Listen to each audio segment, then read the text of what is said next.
Hello everyone. आप सभी का स्वागत करता हूं इस चैनल पे जिसका नाम है जेडी स्टडीज। आज हम लोग design aspect of armature winding use for the synchronous machine ये क्वेश्चन देख रहे हैं।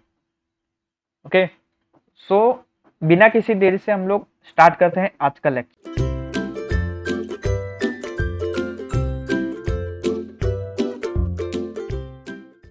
तो देखो, डिजाइन एस्पेक्ट और armature winding use for synchronous machine, ये हमारा क्वेश्चन है। तो देखो, आर्मेचर जो वाइंडिंग होती है सिंक्रोनस मशीन की, वो हमारी स्टेशनरी एलिमेंट होती है। इसीलिए कभी कभी हम लोग स्टेटर वाइंडिंग को क्या कहते हैं, आर्मेचर वाइंडिंग कहते हैं। यानी कि ऐसा कह सकते हैं कि armature winding is equal to stator winding, क्योंकि ये एक स्टेशनरी एलिमेंट है हमारा। इसीलिए it is design for the star connected with neutral grounded and to get the advantage of reduction in insulation cost and eliminated triple harmonic from the line voltage. ठीक है, इसीलिए armature winding हम लोग क्या करते हैं, स्टार कनेक्टेड में बनाते हैं विद द न्यूट्रल ग्राउंडेड, ताकि क्या हो सके, इंसुलेशन कॉस्ट में रिडक्शन हो सके और साथ साथ में थर्ड हार्मोनिक, ट्रिपल हार्मोनिक जो है लाइन वोल्टेज में, वो हमारी कम हो सके। ट्रिपल हार्मोनिक क्या है, देखो ये आपका अगर मान लेते हैं कि ये आपका एक वेवफॉर्म है, तो यहाँ पे क्या होगा, देखिए यहाँ पे आपका कुछ इस तरीके से हार्मोनिक्स बनेगी।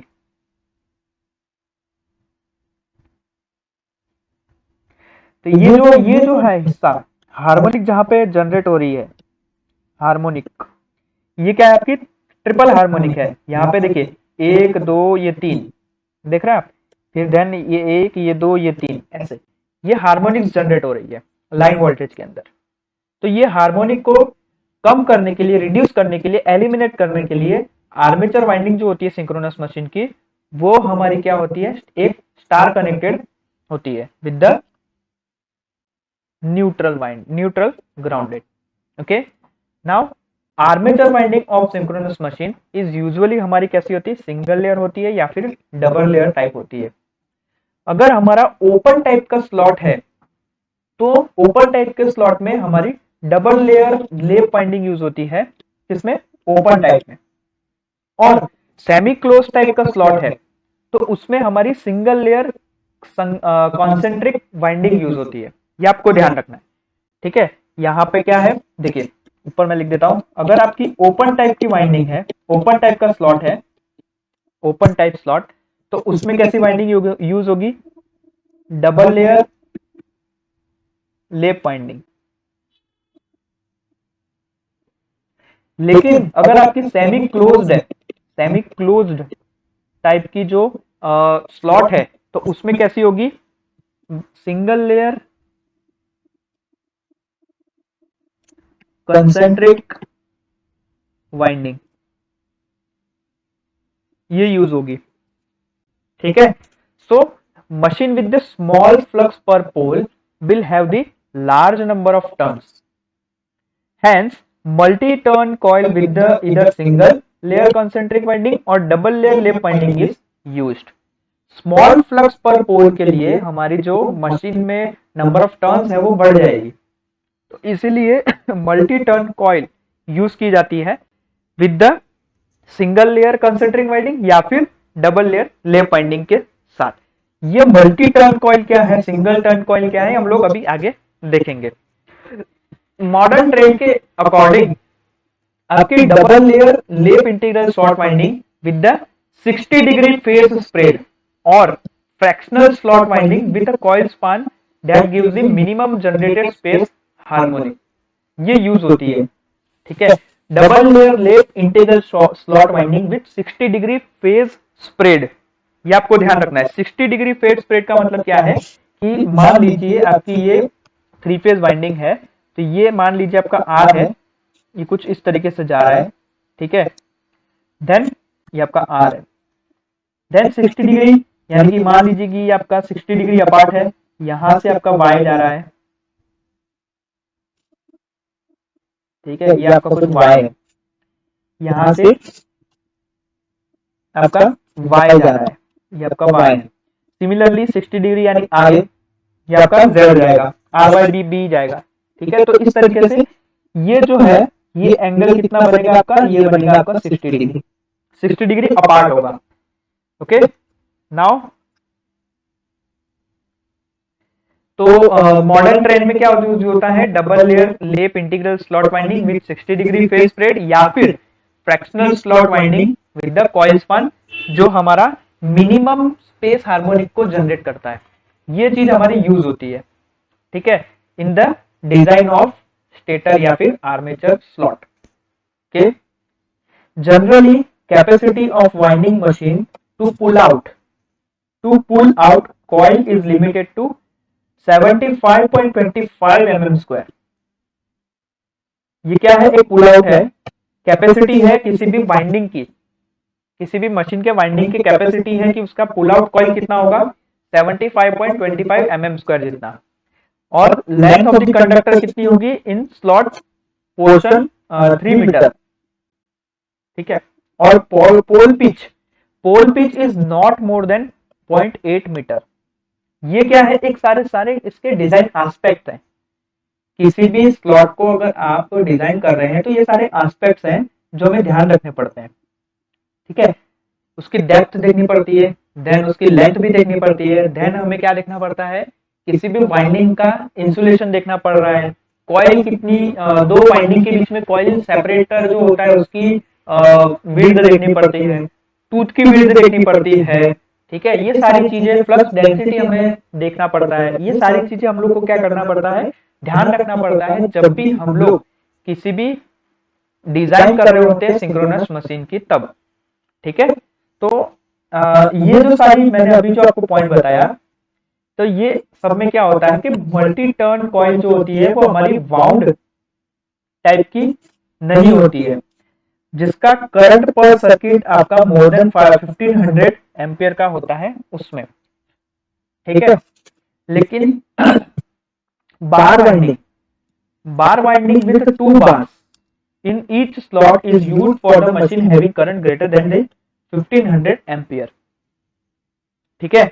मल्टी टर्न कॉइल आपकी यूज नहीं होती है, जहां पे भी आपकी सर्किट का जो करंट पर सर्किट है वो 1500 एम्पियर से ज्यादा होता है, तब मल्टी टर्न कॉइल आपकी यूज नहीं होती है। लेकिन मल्टी टर्न की जगह आप लोग बार वाइंडिंग का आप लोग यूज कर सकते हैं। बार वाइंडिंग में आपके 2 बार होते हैं टर्न कॉइल्स के, ठीक है, जिसका भी रेटिंग आपका 1500 एम्पियर से ज्यादा होता है उसमें। Large number of conductor insulated from each other and connected in parallel are 2 layers along the width of the armature slot, ठीक है। अभी मैं आपको दिखा देता हूं कि सिंगल लेयर और डबल लेयर क्या होता है। देखो, ये आपकी single layer single turn bar winding है, तो इसमें देखो cross section of the conductor जो होता है वो लार्ज होता है, क्योंकि ये जो है हमारी लार्ज करंट जहां पे फ्लो हो रहा है वहां पे यूज होती है। इसीलिए hence in order to eliminate the eddy current loss in the conductor, stator conductor are to be stranded, okay, और each slot of the stator conductor consists 2 threaded conductor as shown in the figure, ठीक है। यानी कि देखो, ये अगर आपका एक ब्लॉक है, ठीक है, ये ब्लॉक है आपका, तो इसके अंदर आपकी 2 वाइंडिंग होगी और दोनों वाइंडिंग आपकी क्या होगी, स्ट्रैंडेड होगी एक दूसरे से, ठीक है, मतलब एक दूसरे से सेपरेट होगी, इन शॉर्ट में सेपरेट होगी, ठीक है। Then dimension of individual strands are selected based on electrical consideration and manufacturing requirement। तो ये जो 2 कंडक्टर हमने यूज करे, उन दोनों के डिमेंशन, यानी कि जो हमारा वाइंडिंग हम लोग बना रहे हैं, कॉइल जो बना रहे हैं, उसके डिमेंशन आपके बेस्ड होंगे किसी भी इलेक्ट्रिकल कंसिडरेशन के, और जो भी आपने मैन्युफैक्चरिंग रिक्वायरमेंट है उसके अकॉर्डिंग। नॉर्मली ये जो स्ट्रैंड होते हैं, ये स्ट्रैंड की जो विड्थ होती है वो हमारी 4 to 7 mm के बीच में होती है, ठीक है, और जो डेप्थ होती है स्ट्रैंड की वो लिमिटेड होती है और बेस्ड होती है on the consideration of eddy current losses.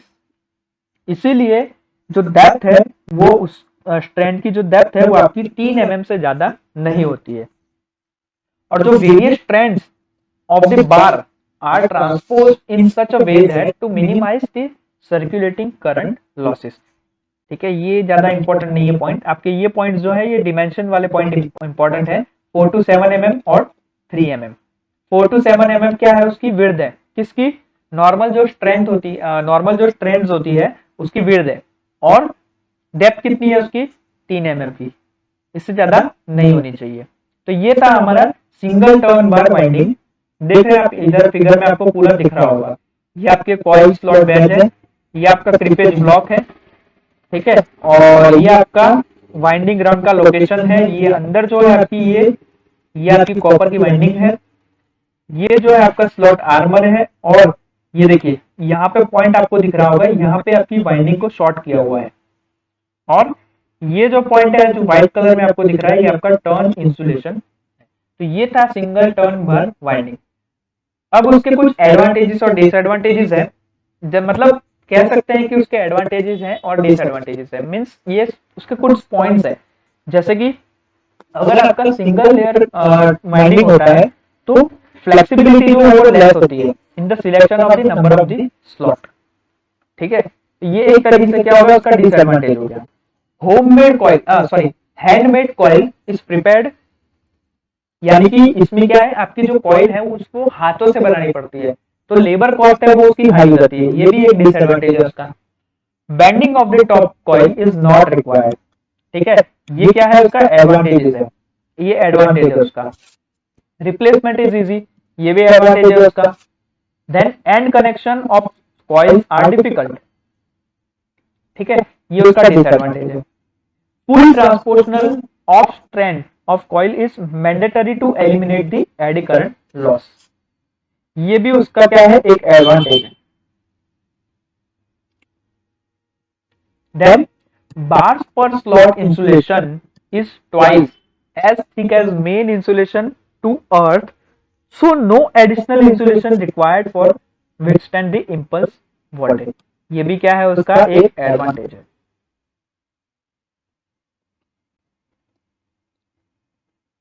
ठीक है, तो जितने मैंने बॉक्स में बताए हैं ये उसके क्या है, एडवांटेजेस है, और जितने आपके यहाँ पे ऐसे खाली बताया है वो आपके डिसएडवांटेजेस है। ठीक है, सिमिलरली डबल लेयर वाइंडिंग की बात करें, मल्टी कॉइल लेयर की वाइंडिंग की बात करें, तो देखो ये फिगर में आपको दिख रहा होगा मल्टी टर्न कॉइल। ठीक है, तो मल्टी टर्न जो कॉइल होती है वो हमारी वाउंड टाइप की होती है, और ये जो कॉइल है ये हमारी हाई कंडक्टिविटी कॉपर कंडक्टर से बनी होती है।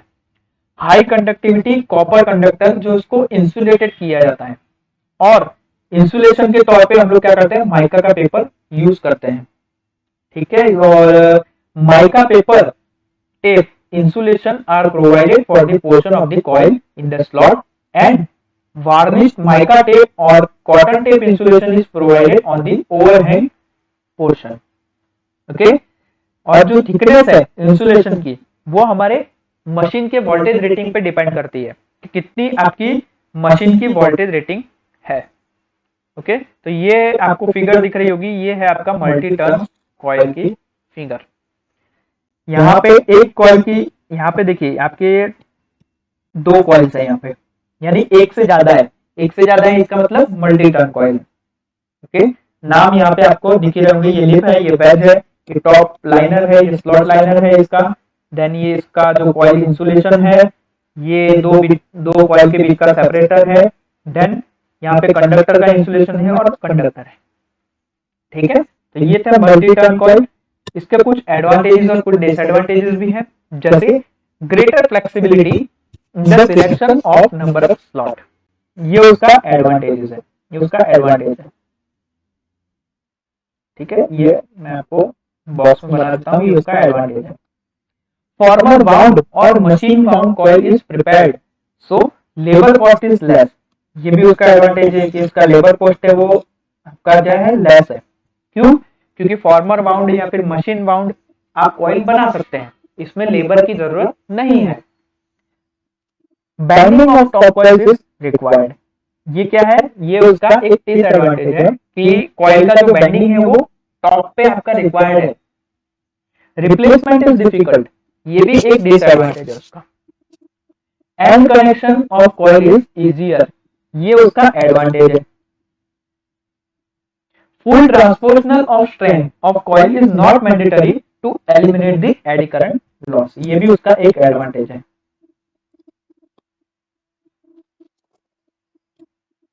नाउ लास्ट पॉइंट है इसमें, each turn of multi turn coil is required to insulate accurately, so increase the amount of insulation and hence reduces the space available for the copper in slot, ये भी एक तरीके से एक advantage ही कहलाया जाएगा। ओके, सो जितने मैंने बॉक्स में किए हैं वो उसके आपके एडवांटेजेस हैं, और जो ऐसे ही मैंने पॉइंट आउट किया है वो उसका डिसएडवांटेज है। तो ये थे हमारे सिंगल टर्न और मल्टी टर्न कॉइल। ओके, तो क्वेश्चन क्या था हमारा? क्वेश्चन ये था कि design aspect of armature winding used for synchronous machine. तो हमने क्या क्या डिजाइन एस्पेक्ट देखे, यहाँ पे वाइंडिंग के बारे में हमने जानकारी ली, और साथ साथ में हमारे जो स्लॉट्स हैं, अगर ओपन टाइप का स्लॉट होता है तो उसमें कौन सी वाइंडिंग यूज होती है? Double layer lap winding.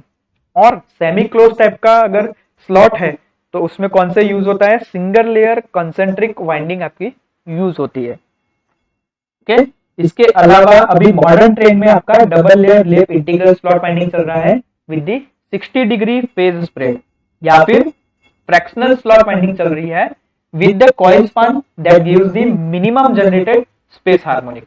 Okay, so इसी के साथ जो हमारा आज का जो ये लेक्चर है ना, ये हम लोग यहाँ पे पूरा करते हैं। आप लोग इस चैनल को सब्सक्राइब कर दीजिएगा और साथ साथ में बेल आइकन पे भी प्रेस कर दीजिएगा, और एक मेन चीज और कि इस वीडियो को लाइक भी कर दीजिएगा। ठीक है, मिलते हैं हम लोग नेक्स्ट लेक्चर में, तब तक के लिए जय हिंद।